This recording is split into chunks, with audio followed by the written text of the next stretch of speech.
মৌমিতা আজ শাড়ি পরেনি, গায়ে শুধু হালকা গোলাপি একটা ব্লাউজ আর ডার্ক সবুজ পেটিকোট। খোলা চুল, চোখে হালকা কাজল আর ঠোঁটে সেই চাপা হাসি। হাঁটার ছন্দে একটা আকর্ষণ ছিল, যেন কিছু বলতে চায়। আমি ফোনটা হাতে নিলাম, লক খুলেই দেখি গ্যালারিতে কিছু ভিডিও খুলে আছে, যেন একাকিত্বে কারো সঙ্গ খোঁজার চেষ্টা। আমি রঞ্জিত, পেশায় মেকানিক, ঘরে ঘরে গিয়ে ফ্যান, গিজার, ওয়াশিং মেশিন সারাই করি। পাশের পাড়ার কৌশিকদার বাড়িতে মাঝে মাঝে ডাক পড়ে। ওনার মা শ্রীমতী কাকিমা বেশ গম্ভীর ও ভদ্রমহিলা। কৌশিকদা সদ্য বিয়ে করেছে, নতুন বউয়ের নাম মৌমিতা। মৌমিতা দেখতে সুন্দরী, গায়ের রং ফর্সা, চোখে কাজল, মুখে কম কথা, কিন্তু উপস্থিতি মনে গেঁথে যায়। চলাফেরায় এমন এক অভিব্যক্তি যেন চোখ ফিরিয়ে নিলেও মন আটকে থাকে।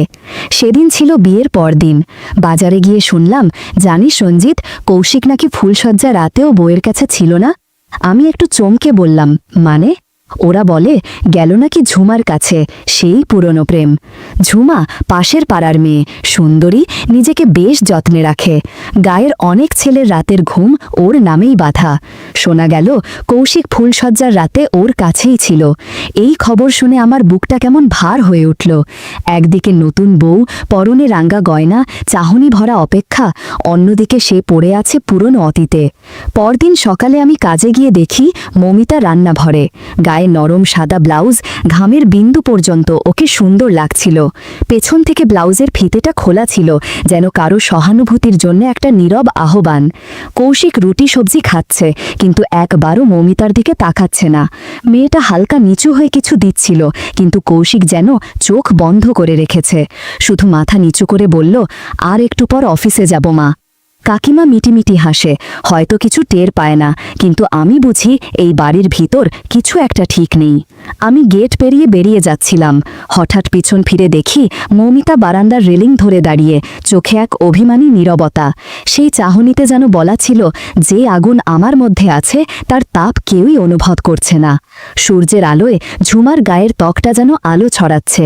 সকালের নাস্তা শেষ করে কৌশিক বাইকে চড়ে বেরিয়ে গেল। আমিও ভাবলাম একটু অনুসরণ করি, কাজের ছুতোয়।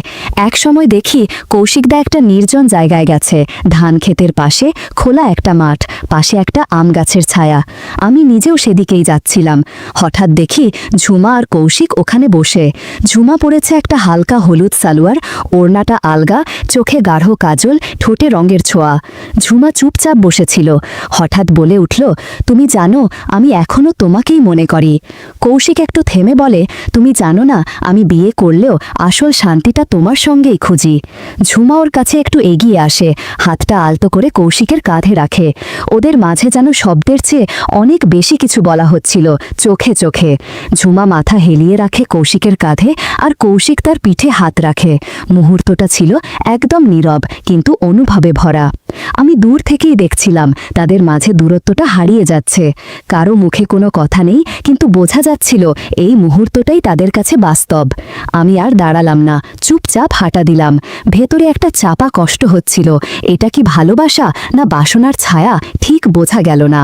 সেই দিন বিকেলে শ্রীমতী কাকিমা বললেন, কৌশিক তো কয়েক মাসের জন্য শহরে চলে গেল, নতুন চাকরি পেয়ে গেছে। আমি মাথা নাড়ালাম, কিন্তু মনে মনে ভাবছিলাম এই বাড়িটা যেন আরও একটু নিঃসঙ্গ হয়ে গেল।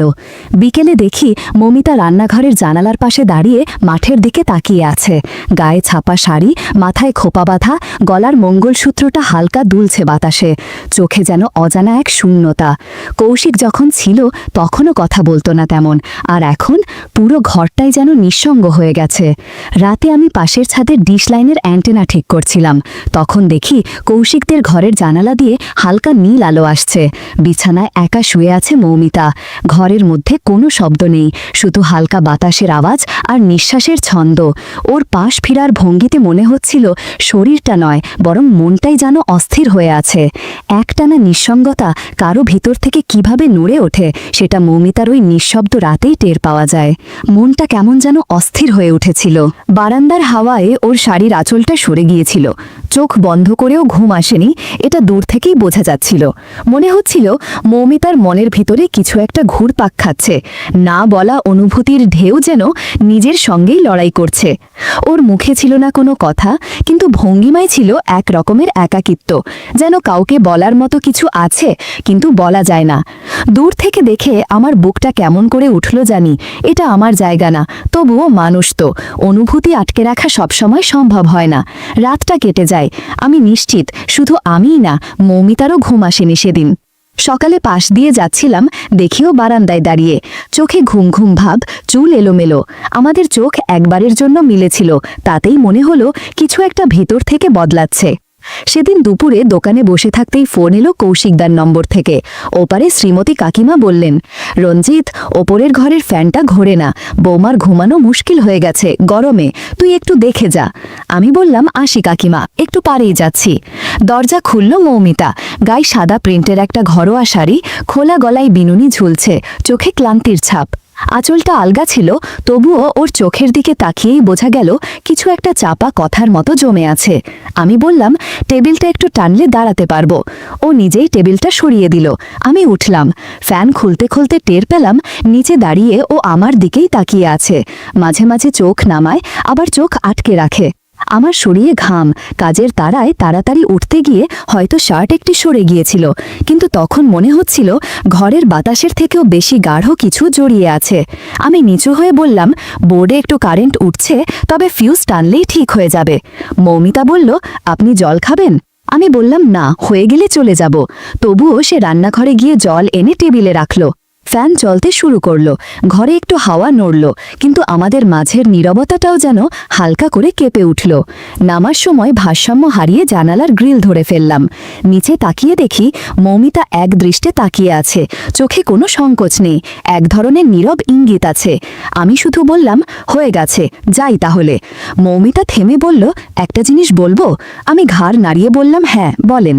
ও একটু থেমে বলল, আমার ফোনটা মাঝে মাঝে হ্যাং করে, কিছু কিছু জিনিস নিজে থেকেই চালু হয়ে যায়, আপনি একটু দেখে দেবেন? আমি ফোনটা নিলাম, লক খোলার পর দেখি গ্যালারিতে কয়েকটা ভিডিও চলতে শুরু করেছে। শব্দ নেই, কিন্তু স্ক্রিনের দৃশ্য দেখে আমি থমকে গেলাম। কিছুটা সময় চুপ করে রইলাম, তারপর অন্য স্ক্রিনে চলে গিয়ে বললাম, এই যে এখানে কয়েকটা অ্যাপ খোলা ছিল, ওগুলোতেই সমস্যা হচ্ছিল।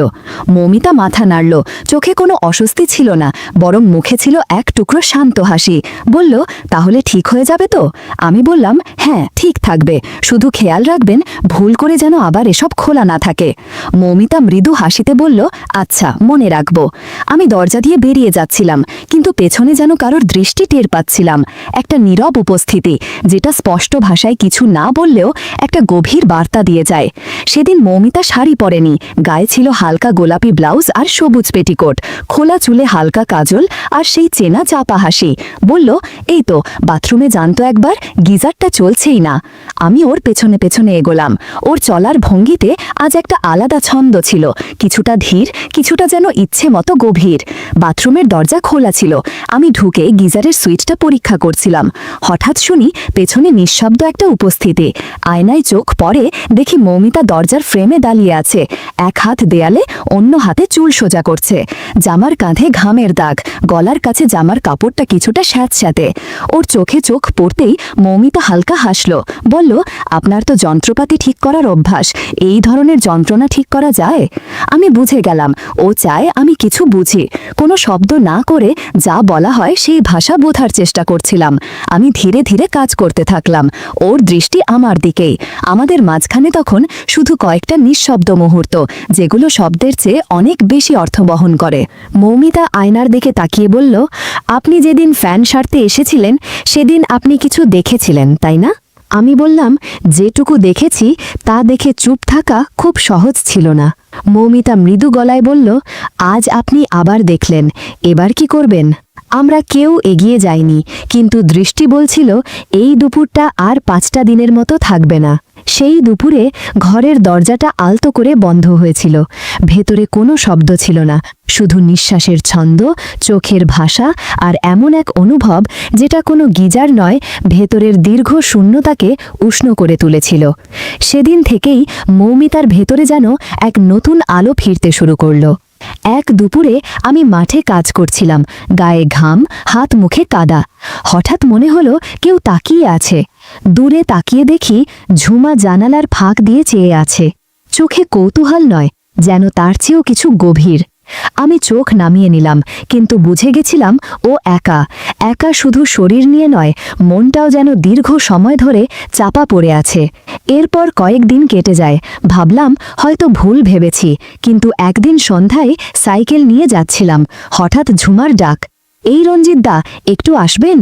আমি থামলাম, ভাবলাম কিছু দরকার পড়েছে হয়তো। গিয়ে দেখি মুখে মৃদু হাসি। বলল, ভেতরে আসুন, একটু কথা বলতে চাচ্ছিলাম। বাড়িতে কেউ নেই আজ, ইদানিং কারো সাথে মন খুলে কথা বলার সুযোগ হয় না। ঝুমা এক গ্লাস জল এনে আমার সামনে বসে পড়ল।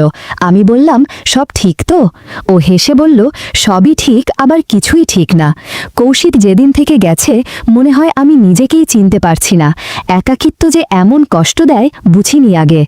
ওর চোখে চোখ রাখতেই বুঝলাম এই কথা শুধু কথাই না, এর ভিতর অনেকটাই জমে থাকা অনুভূতির ব্যথা। বলল, আগে যাদের বাইরের মানুষ ভাবতাম, আজ তাদের চোখে বেশি বিশ্বাস পাই। ওর কথায় একটা অব্যক্ত আহ্বান ছিল, যেটা বোঝার ভান করলেও অস্বীকার করা যায় না।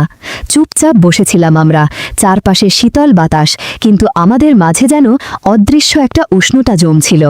কথার ভেতরে ছিল অনেক না বলা শব্দ, ভাঙা অনুভব আর বোঝাপড়ার ইঙ্গিত। ওর হাতটা আমার হাতের খুব কাছাকাছি এসে পড়েছিল। কেউ কিছু বলেনি, কেউ কিছু করেনি, কিন্তু অনেক কিছু বলা হয়ে গেছিল। আমি উঠতেই বলল, রঞ্জিতদা, আবার আসবেন সময় হলে? আমি বললাম, সময়ের অপেক্ষা করব না, সময় করে আসব। একদিকে মৌমিতা, যার চোখে আমি দেখি এক ধরনের চেপে রাখা আকাঙ্ক্ষা, অন্যদিকে ঝুমা, যার ভেতরের নিঃসঙ্গতা আরও গভীর, আরও ব্যক্তিগত। দুজনের ভেতরেই টান, কিন্তু রকমটা আলাদা। এক দুপুরে হঠাৎ ঝুমার ফোন, আপনি বাড়ির কাছে আছেন, একটু আসবেন? কথা ছিল না, কিন্তু মনটা আজ ভার লাগছে। সব ফেলে ছুটে গেলাম। ঝুমা উঠোনে বসেছিল, গায়ে হালকা রঙের ম্যাক্সি, চুল খোলা, চোখে সেই চিরচেনা শূন্যতা। আমি পাশে বসতেই ওর মাথাটা ধীরে আমার কাঁধে এলো। ও চুপ ছিল, আমি কিছু বলিনি, শুধু বুঝেছিলাম এই নীরবতা অনেক শব্দের চেয়েও গভীর।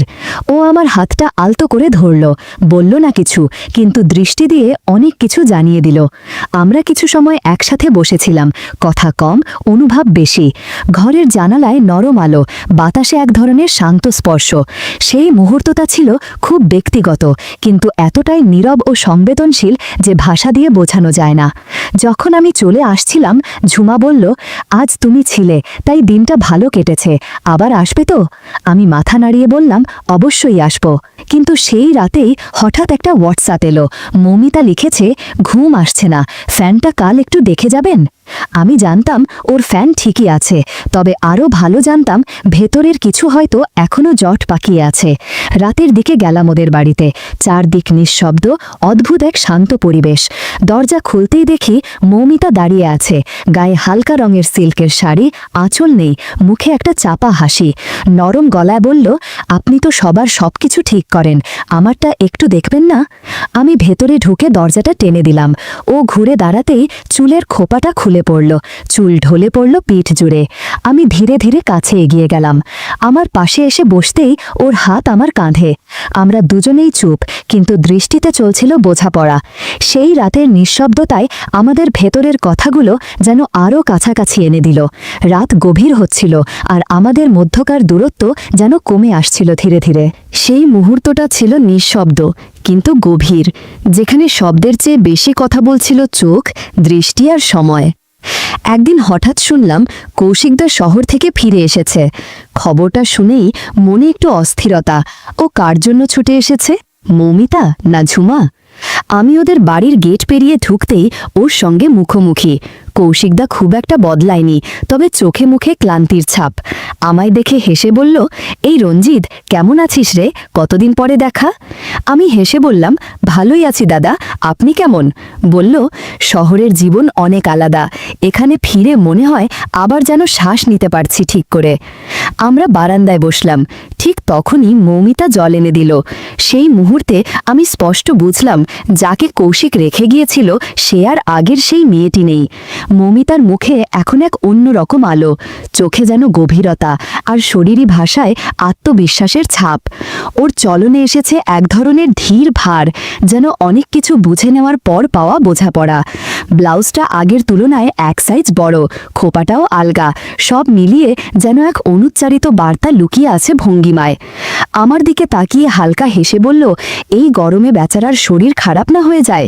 আমি বুঝলাম এই কথা শুধু কথার জন্য না, যার সঙ্গে ও সময় ভাগ করেছে সে বোঝে এর ভিতরের ইশারা। কৌশিক হয়তো বুঝবেই না। আমি চোখ নামিয়ে জল খেলাম। বেরিয়ে আসার সময় দেখি মৌমিতা দরজায় দাঁড়িয়ে, কৌশিক তখন ফোনে ব্যস্ত।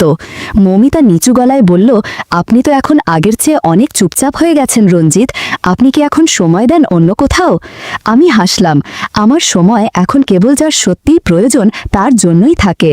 ও চোখে চোখ রেখে বলল, তাহলে আমার দরকার হলে জানাবো। ঝুমার ফোন এলো এক সন্ধ্যায়, ছোট করে বলল, এখন আর বাড়িতে না, দেখা হবে ক্ষেতের পাশের সেই ছোট সেলো ঘরটায়, অনেক নিরিবিলি।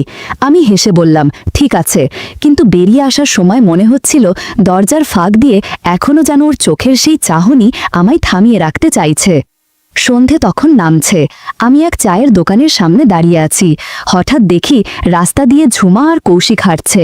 ঝুমার হাঁটায় এখন এক অন্যরকম আত্মবিশ্বাস, চোখে সেই চেনা অভিব্যক্তি নেই, আছে একরকম স্থিরতা। কৌশিক কিছু একটা বলছে আর ঝুমা হালকা হেসে যাচ্ছে, তবে সেই হাসির মানে কৌশিক জানে না, আমিই জানি। আমি একটু দূরে থাকতেই ওদের চোখে পড়লাম।